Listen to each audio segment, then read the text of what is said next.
Welcome back, Team Tabletop, to one of my newer series, which is Should You Back these certain Kickstarter games? Because I found myself in recent time to be backing a hell of a lot more board games, and whether or not they are right for me or for you, financially or gameplay-wise, I would like to make a video or videos suggesting my theory behind why I back certain games and why I don't back certain games.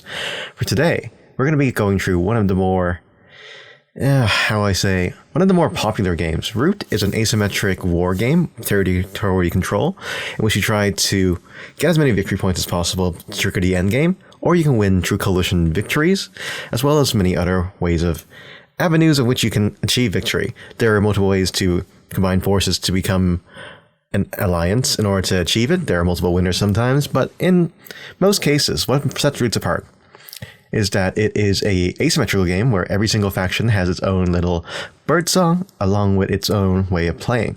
This means that every single time you play Root and you play a different faction, it's a different kind of gameplay. The Marauders are basically heroes. The Marquis are basically a factory building thing. The Dynasties are actually an engine builder, believe it or not. But that's besides the point.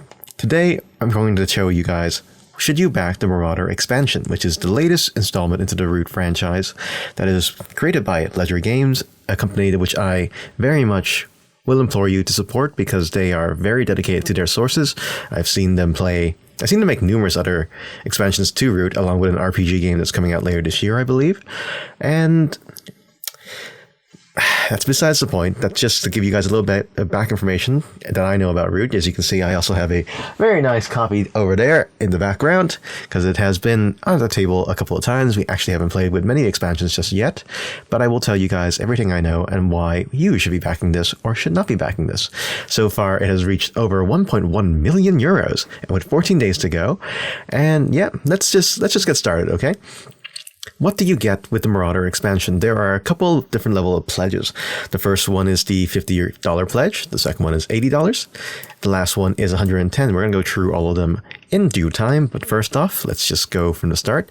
The Marauder expansion is going to add a few things to the game itself. As you can see over here inside the nice artwork that they got for the Marauder expansion box, you have your Badgers and you have your Warlords, which are rats. And inside your $50 pledge, you're going to get $80 worth of value, but we're not going to go through that just yet. What we're going to go through first is the two things that you're going to get mainly out of the set. What you're really purchasing it for is Keeper in the Iron, which are a Badger race who are inherently strong against military. They are not strong military-wise, but they do have the added benefit of reducing combat damage by 1 regardless of anything. So the most amount of damage anyone can do to you is 2 if they roll a trait. So they have inherent defense. The whole gimmick of the Keepers in the Iron is that they have a bunch of relics all over the map, in which case they will try to retrieve. For what purpose, we're not too sure, actually. But once you do, that is their main way of gaining points. So basically, you try to go around the map and grab these relics, bring them back to your caravans or way stations in order to purify them or what have you. And then you gain victory points for it. The Lord of the Hundreds, however, are a much more simpler faction. They are basically warrior rats, which every turn they will create a brand new warriors. You get points for your control over the map. You get points for attacking. Basically, it's your aggressive base faction that it was very, very absent inside the earlier games or earlier expansions, because up until this point, there was no real benefit to conquering rather than, getting some board presence. Like the act of conquering itself didn't retrieve you much benefit. Whereas the Lords of Hundreds is actively trying to conquer the entire map and get points for it. What sets the Lords of Hundred apart actually is that they are the first faction in particular to interact with ruins. Inside the game, the only people who can act with ruins are the Marauders, or the Vagabonds, sorry. The Vagabonds can go to ruins, dig it out, and grab an item. However, the Lords of the Hundreds can set fire tokens throughout the map that can spread, and given enough time, will destroy the ruins. So they are the only faction in the top of the Vagabonds that can actually interact with these ruins, which I think is a very nice thing, because before this, the Vagabonds just have free reign, just have to run around grabbing free items, but the Lords of Hundreds will actually It gives them a reason to attack the Lords of Hundreds. The Vagabonds wanted to kill them before the fire spreads and destroys all the items. So it gives a little bit more conflict. I quite enjoy that. What else you're going to get inside the expansion that isn't particularly noted is these hirelings, which is the next thing of all. Hirelings are basically watered-down versions of the factions that you can play inside the game. You have the Dynasties, the Forest Patrols, and the Springs, and the Outcasts, and the Bandit, all representing the Marquis, the Birds, the Mice, and the Vagabond, respectively. However, they're not as strong as the main factions itself. I do like the fact that you can more or less, even if you pick a rather weak faction, or there's a real weak faction, if you pick a faction, you're not limited to that faction's particular quirks because, as I said, everything has a particular playstyle. However, you can hire these hirelings in order to get a little bit of benefit and to benefit a little bit from their actual playstyle. There you have two sides to them, one of which is going to have an actual token, which is what you guys see here, which is the bear, die, that kind of shtick over there. However, there is a second side, which is a much less powerful side, giving just a passive bonus rather than an active bonus or active presence on the board, depending on your player count or how powerful you want these to be. I think it's a very nice way to basically mix up your playstyle just a little bit, just a tiny bit. It's very nice, in fact, that no matter what you play, you can also benefit from these hirelings and be able to, get that little bit of power that you need that your faction doesn't provide, basically. And that is all you're going to get inside the Marauder expansion. It's currently going for around $50 MSRP, which is the first pledge, which is 42 euros, which is what's more important to me. That is exactly what is new. However, we're not here because of that. We're here because this is a Kickstarter, and of course there's going to be more to this. So on top of the Marauder expansion that you're going to get $80 worth of value. The Marauder expansion worth $50. The extra $30 comes from the hirelings for the River Folks. So for those of you guys unaware, the River Folk expansion is basically an expansion to Root that added 2 new factions that are completely playable with their own new playstyles, one of which is a merchant. And how this works is that I think it's a little bit expensive for what it is, to be fair. It's $20 MSRP for 2 plus 1 faction that hasn't been finalized yet, the Rowdy Crowd. So that brings your total from 4 inside the base Marauder expansion to 7, giving you almost double the amount of hirelings, actually. I'm not too sure how they're going to play out. It hasn't actually been finalized just yet, so we don't actually know exactly what we're looking for. However, I can tell you guys that having more options is never a bad thing, especially when it's included into the price tag.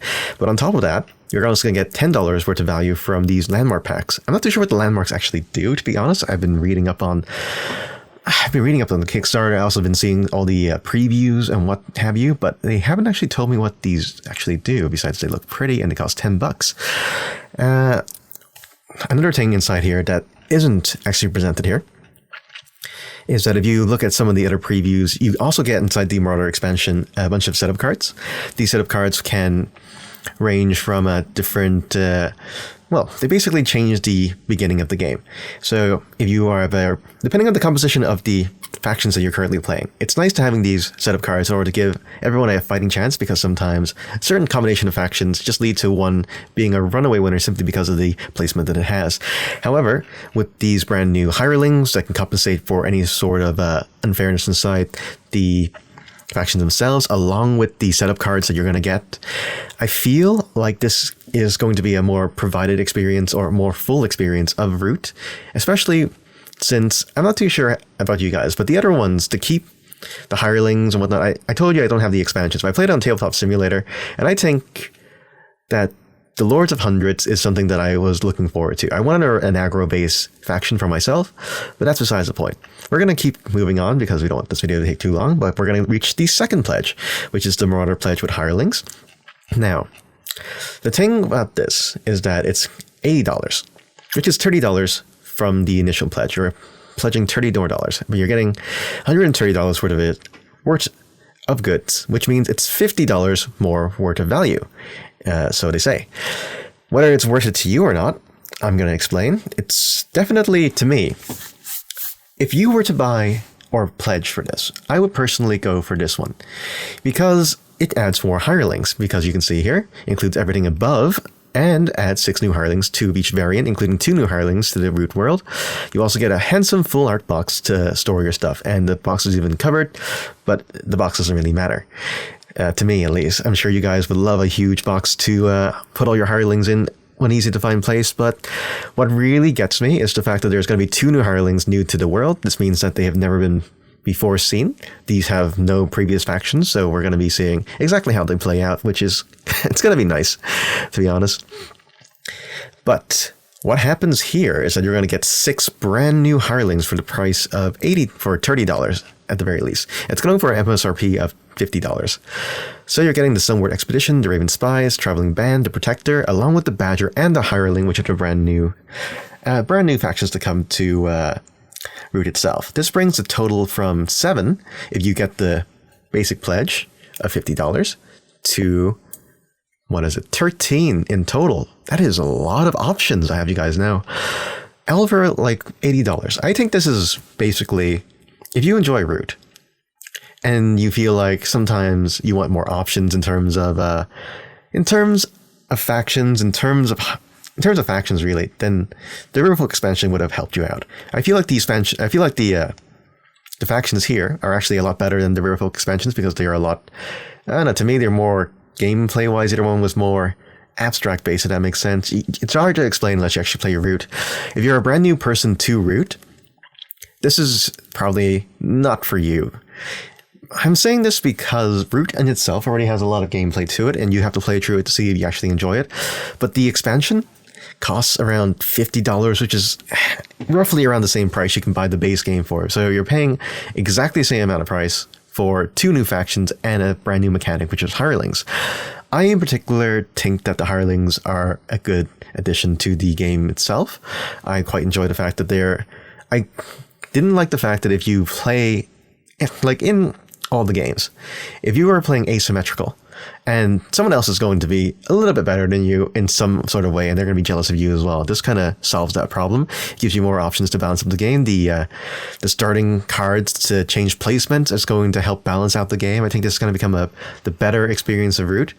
However, this is only if you played Root a certain number of times and you've gotten to the point where, you know what, I want something new. I think the hirelings are good no matter what, but they're not really an essential purchase. However, if you want to support Ledger Games and you want to get more life out of Root, I think this is the package for you. Definitely go for the $80 pledge because it gives you so much more for the amount of money in. However, there is one more pledge after this, which is the Clockwork Expansion 2. Now, this is really silly, to be honest, in my opinion. It is basically an automata that costs $40. It adds some brand new cards to it for the Riverfolks and Underworld expansion. It's basically if you want to play Root by yourself, or if you want to play it or increase the player count artificially. The reason to get this, in my opinion, not many reasons, to be fair. If you play Root by yourself or you're mainly a solo gamer, this is definitely something that you should look out for. If you play with your spouse or you have a group of friends that don't really go up to the full player count of 4, this is definitely nice to bring that count all the way back up. However, to the Commonwealth, or to the people who are you and I, who have many people to play with, who don't really see themselves playing the game solo or don't enjoy solo experiences, this is not for you. This is definitely an acquired taste that they put in, and it's not for everyone. There's no reason for you to go out of your way to go for the €170 pledge, especially if the MSRP is $40 and you're probably never going to use this if you're not a solo player yourself, or you have a good player account. That is my 2 cents on the $110 pledge. I think it is it's very, very, very niche. Very niche. It suits a very small market. I'm glad Ledger Games is actually providing an experience where people are inside. Well, in lockdown, you can't really talk to or play with anyone unless you can use Tabletop Simulator or whatever, but you want a full tabletop experience, but you can't invite people over. This is definitely something to look out for. However, the one thing about this that I'm going to be talking about is that even if you're making MSRP or you're making more, you're saving money, basically, is what I want to get at. It's not exactly saving money per se, because shipping wise, See, this is what always kills it for me. Even if you get bonus or more money out of things, the shipping always kills it. There's also customs and duties and stuff like that. We're going to review something here, actually. I'm going to show you guys. The cost of shipping, lowest amount is around 12 euros over here for Germany. And $12, that's like... So of the $30 you save from the base pledge, you're losing like $18 right here. So the amount of savings you're ever going to make depends on how much you actually buy, which is kind of weird. For the rest of the EU is what this is. This costs $20 for me, who live in Ireland. So I'm only saving $10 MSRP, which is like what, 4, 5, 6 euros maybe. And which is fine. It's a saving. But Root is not an exclusive game. All of this, everything is coming to a store near you to put it into words. It's not a Kickstarter exclusive game. It's definitely coming to retail around January 2022. And the thing is it worth it to you? If you want to support Ledger Games, if you like what they do and you support their game, I wholeheartedly recommend that you back this. All the money doesn't come to retailers. It comes directly back to Ledgers, who can develop more games, who are, in all honesty, deserving of the money.